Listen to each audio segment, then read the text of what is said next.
Pemirsa, warga desa Seping Baru, Kecamatan Gunung Meriah, Kabupaten Aceh Singkil, tangkap ular piton dengan ukuran mencapai 4 meter lebih.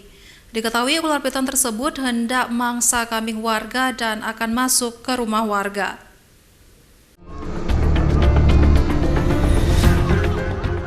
Warga desa Seping Baru, Kecamatan Gunung Meriah, Kabupaten Aceh Singkil digegerkan dengan penangkapan seekor ular piton dengan ukuran panjang mencapai 4 meter.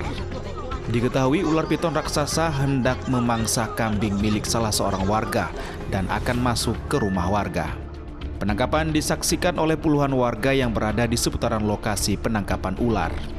Warga mengatakan ular piton dengan panjang 4 meter tersebut tadinya hendak masuk ke rumah warga dan sempat melukai seekor kambing milik warga. Setelah berhasil ditangkap, mata ular piton itu kemudian ditutup dengan menggunakan lakban dan diamankan.